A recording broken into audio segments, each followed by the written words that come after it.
1편에 이어서 EGR 쿨러를 꺼내 볼 겁니다. 이 부분에서 주의하실 건 쿨러 호스 두 개의 사진을 한번 찍어 두는 겁니다.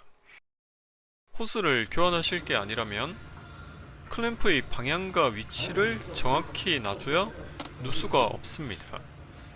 워터펌프 플라이어로 호스를 살짝 잡아서 비틀어주면 호스가 쉽게 빠지고 부동액은 무조건 빠지니까 밑에 통을 받쳐놔야 됩니다. 반대편도 똑같이 해주고, 사람 기억력이 생각보다 안 좋으니 사진은 반드시 찍어둬야 합니다. 나중에 생긴 사건을 미리 보여드리자면, 주행을 마치고 왔을 때 뜨거운 엔진 주위로 달콤한 냄새가 나서 누수가 있겠구나 생각은 했습니다. 이 호스에서 누수가 생겼다고 판단을 했는데, 호스 클램프 옮기는 정도는 다른 부품 탈거할 필요도 없이 롱노즈 하나면 할 수 있습니다. 돌아가서 클램프 위치를 보면 엔진 마운트를 보고 있었습니다. 부동액 흘린 걸 닦아주고 클램프를 엔진 마운트를 보게 재조정해줬는데 누수가 사라졌습니다. 저처럼 일 2번 안하게 이 부분은 주의를 하시는 게 좋습니다. 다시 돌아와서 위쪽 잘 보이는 곳의 10mm 볼트 2개를 제거해주고 오른쪽에 12mm 너트 2개도 풀어줍니다. 참고로 여기 12mm 너트랑 흡기 매니폴드의 12mm 너트 서로 호환됩니다. 이 위쪽 너트는 쉽게 접근 가능할 거라 생각해서 흡기 매니폴드 잃어버린 너트에 달아주고, 나중에 너트 하나만 따로 사서 이렇게 달아줬습니다. 다시 돌아와서 12mm 볼트 하나가 아래에 숨겨져 있습니다. 상당히 쉽지 않은데 동물적인 감각을 사용해서 풀어줍니다. 여기까지 하면 EGR 쿨러가 빠질 줄 알았는데 앞에 그 진공 파이프에 걸려버립니다. 롱노즈로 호스를 비틀어주고 뽑아준 뒤에 고정 클립도 위치가 좋아서 손가락으로 뺄 수 있습니다. 그러면 순식간에 진공 파이프가 제거됩니다. EGR 쿨러는 이렇게 제거하시면 되고, 추후 장착도 역순으로 하시면 됩니다.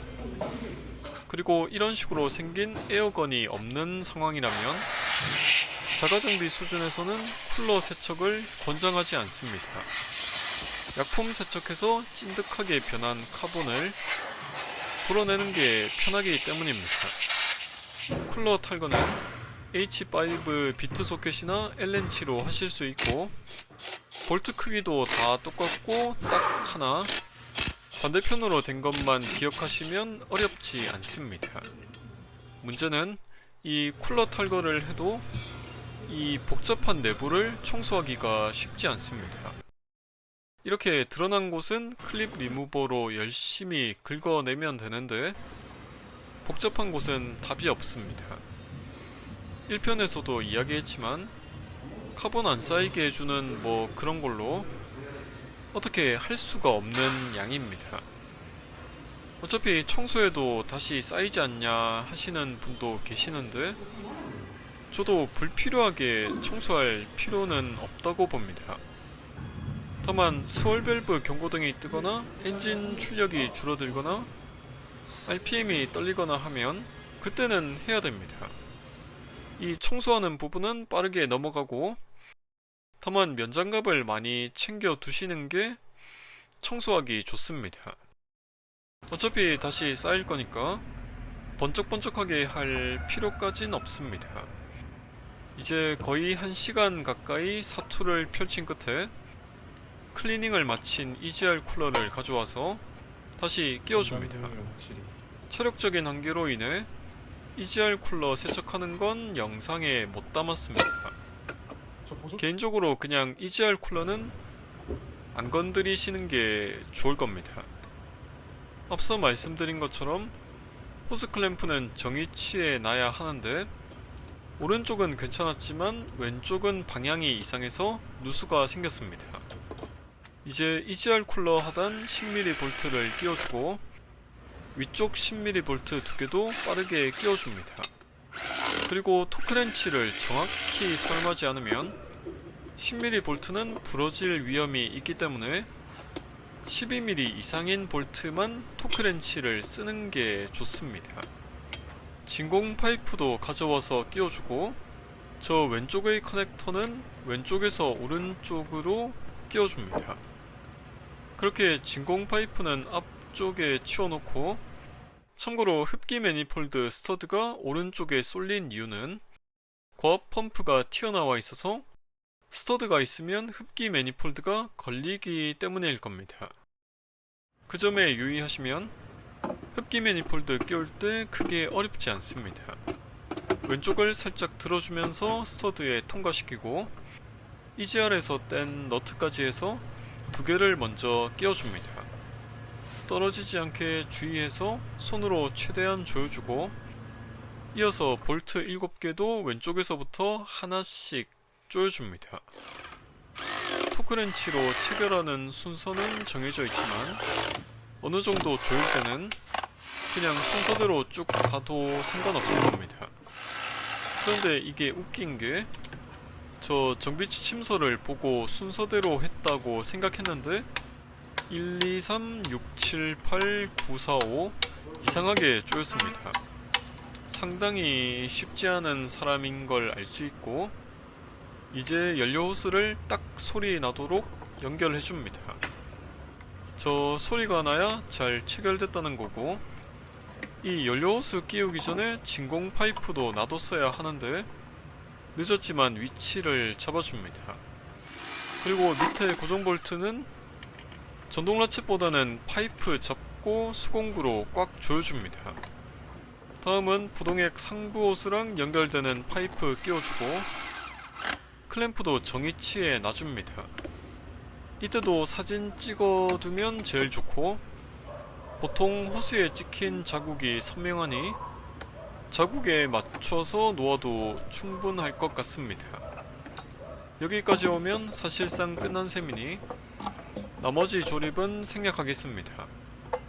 원래 일발 시동되는 게 정확히 3초 정도 크랭킹 후 시동이 걸리는 걸 알 수 있습니다.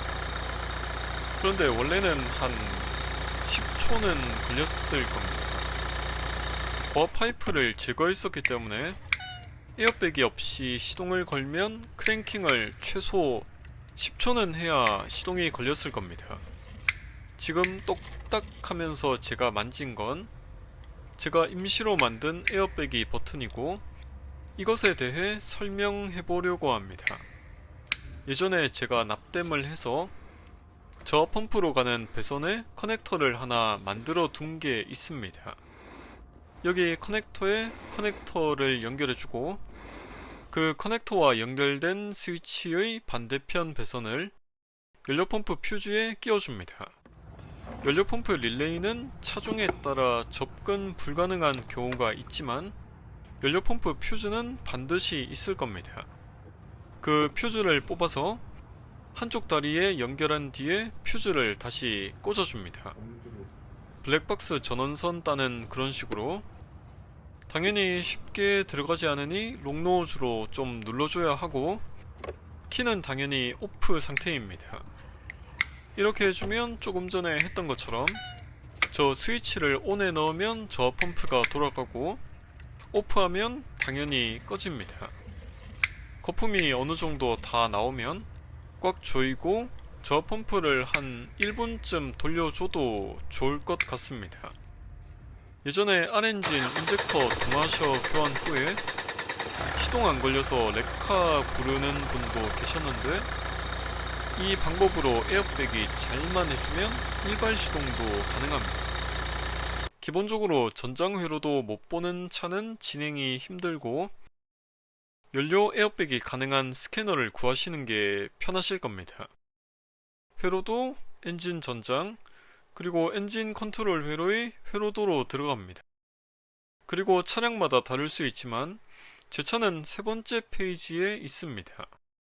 여기에 보면 실제로는 볼 수가 없는 연료펌프 릴레이가 숨어 있습니다.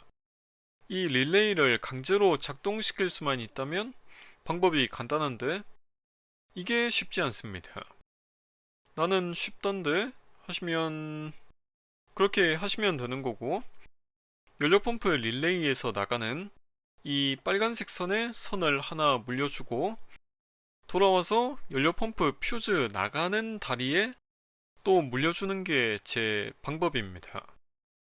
크래시 패드 좌측, 즉 실내 블랙박스 연결하는 그 퓨즈 박스 오른편에 CF11이 있습니다. CF11 커넥터의 12번 단자, 그리고 2.0W라는 건 2.0은 선 굵기를 의미하고 W는 화이트, 즉 흰색 선이라는 겁니다. 이렇게 생긴 커넥터의 한쪽 끝에 흰색 선이 있다면 그게 바로 저 펌프 전원선인 겁니다.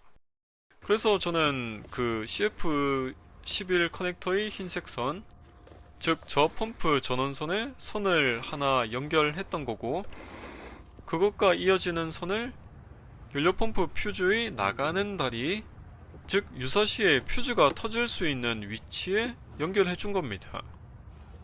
보시는 것처럼 상시 전원이기 때문에 키는 당연히 오프에 놓으시면 되고, 그러면 이 연료펌프 릴레이 대신 스위치로 직접 조작할 수 있게 됩니다.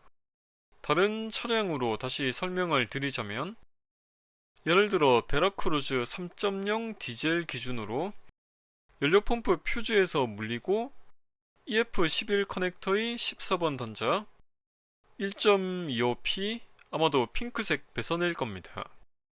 제 의도대로 이해하셨다면 이런 그림이 딱 그려지실 거라고 봅니다.